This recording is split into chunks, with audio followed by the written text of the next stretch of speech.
Am I okay to park here? For a second? It's nice that you have the sign there because otherwise... It's kind of the no parking. All the customers know this is where you... No parking. No parking. No parking. Good to meet you. Good to meet you too. Yeah. Whoa, this is your shop, huh? This is it. This is the workshop shop. Can you show me around a little bit? How much? Oh, wow. That's pretty. Showroom. We got our velo. Is that your personal one or? No, it's just the shop velo. Okay. But yeah, we got the good old bulk. The guys at Velomobile World are super cool, aren't they? Yeah. Like, they're like salt of the earth, good guys. So you got a lot of recumbent bikes here as well. So how much sales is recumbent bikes versus recumbent trikes? Kind of a 60-40. Okay, that's more than the other shops I've been to. Like in the past, it's kind of been 50-50 for pretty consistently. But like lately, you know, this year it's kind of more 60-40. Is this titanium? Yeah, this is a titanium. Holy moly. Yeah, so this is Jonathan's design. He fabricated it himself? Well, he designed it and then we fabricated kind of a prototype here. And then George Chanat, performer, made these for us. So he made some titanium ones. Okay. And then also there's the aluminum versions.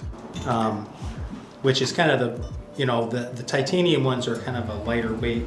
Yeah.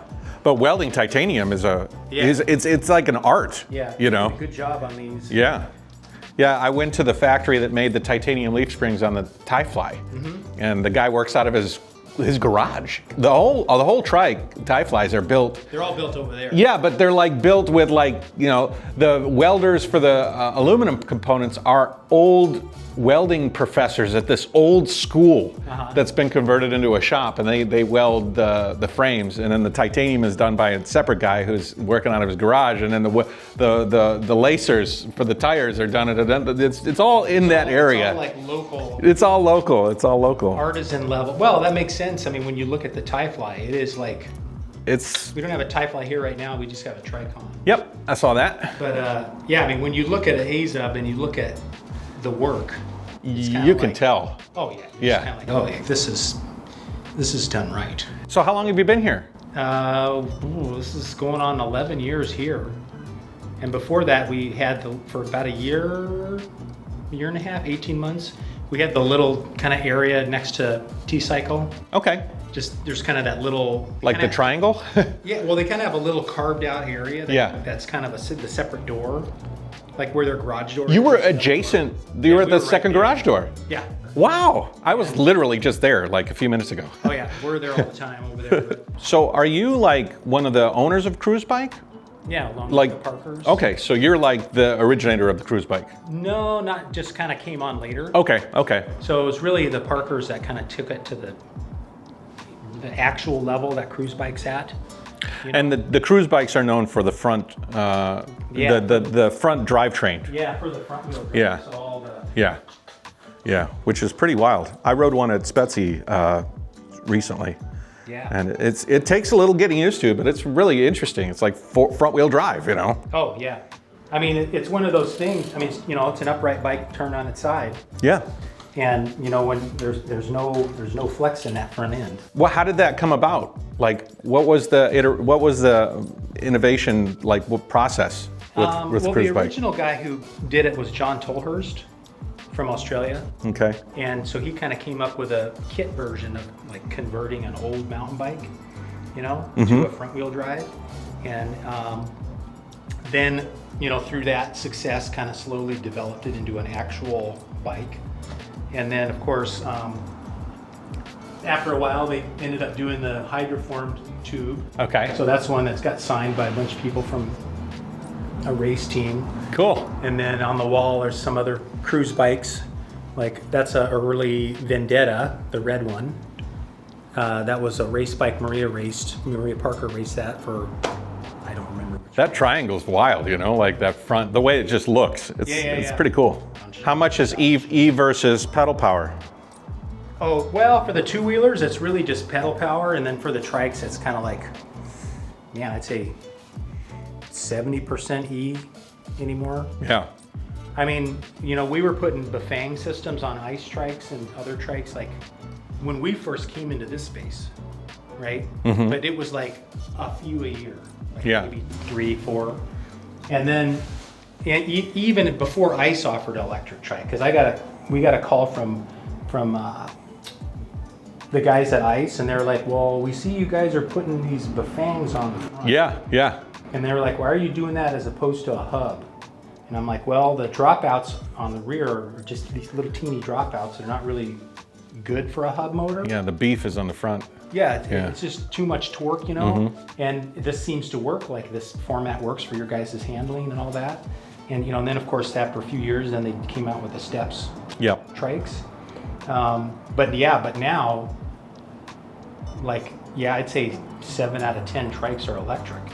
But almost all the two-wheelers are still just regular, you know, new or used. Yeah. Have you ridden the Bosch CX with the, you know, on the Ti-FLY, that new, the new motor system that they have? Yes. Yeah, those guys were here. Yeah. Like, after the last CycleCon, I think, they did a tour. When were they ended up here? I remember they had that one trike and they were taking it around showing people. They had it and they were like, oh, you can't show this to anybody. They unloaded it out of their van and it was really nice. Yeah, it's super cool. It's quiet too, like really quiet. Well, that doesn't make any sound. Yeah. Yeah, just kind of whoosh, off you go. Kind of like, wow, is this actually electric or do I just have superhuman strength all of a sudden? And 1600 amp hour, watt hours is nice too. Yes, that's super cool. Yeah, right. Yeah, so that's always one of the interesting things of the bike industry anymore and recumbent industry is making a very rapid jump from working on bikes and trikes. Yeah.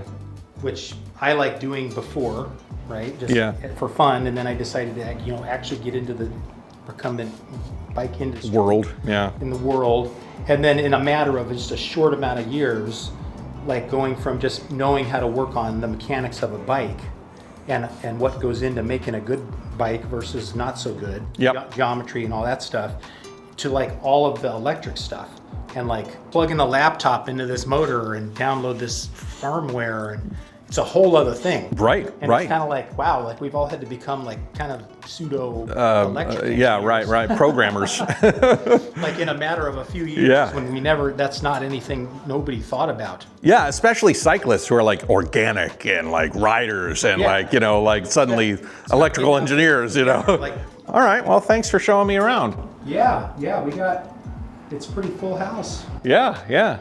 Is this normal, typical? How many trikes you have here? Yeah, it's pretty normal. I mean, there's a few things we don't have right now that are like, we're waiting for. Yeah, well, there's certain cycles. You're not the only one waiting for. Around. Yeah. So Cruzbike, like, I'm in the trike world, and that's all like, not all, but it's very focused on adaptive, helping people that couldn't otherwise ride, And there's a balance issue with the trike, but the recumbent bike, obviously it takes the weight off of your torso and some things, like as far as the sitting position, but I feel like a Cruzbike in particular is designed for the able-bodied guy that really wants to have a cool recumbent ride. Am I wrong with that? No, that's right. Like I would say that's right. Because the pedaling, infrastructure is a little bit. Here, let me wheel something out though. Yeah, sure. I'll show you something cool. Cool. Is that something that you're developing? Yeah. So this is kind of the concept that we've been working on. So a cargo Cruzbike. It's a tilted three-wheeler Cruzbike. Yeah, and the width of the wheels in the back is pretty narrow. Yeah. But so the cool thing about it, so this is kind of a prototype. But because of the tilting, when you're riding it, you have all-wheel drive, and it's really stable. So unlike a rigid three-wheeler that will want to tip over, this thing it's not a speed machine. This is a thing we partnered with another company to make. Okay. That attaches to a T50, which we already have. And then eventually it will become its own, whole thing where it's like a dedicated. There's no suspension on that. It's just a frame. Just the tires. Yep. But I rode this thing all the way to this park that's like about 4 blocks over there. And then rode on the trails and went up and down hills and went on tilty hills. And with these, basically, I think I ended up having about 80 pounds in here. Wow. Somebody was like, you got to take this 60 gallons of water somewhere. Yeah. what are you going to do that on? Not a two-wheeler. No. Not most trikes. Right. Maybe if you had a big trailer, but this is all kind of a one unit. Neat. So anyway, it's kind of a fun. It's fun when you make something and it does what it's intended, you know? Yeah, definitely. That's super cool. But yeah, we're always working on something. What would the price point of this be? Yeah, that we don't know yet. Okay. So that's still yet to be determined, but. Hey guys, thanks for watching the episode. If you're interested in following along on the Van and Trike Tour, check out my Map My Travels map in the description below. It shows the path I'm taking, and it'll be updated with dates as I progress along the route. The map was built on an app designed by my friend Tice, and it's something that I've been using since I started cycling around Asia almost a decade ago. Upload routes, customize your points, and even attach videos and images to each point. It's a fun way to share your journey, and it's available now if you're interested. Tice is offering a 50% discount on a coupon code that you can get by capturing the QR code on the screen or just by clicking in the links below. It's a great way to share your tour and help out a fellow cycle traveler. Thanks again, and catch you in the next episode.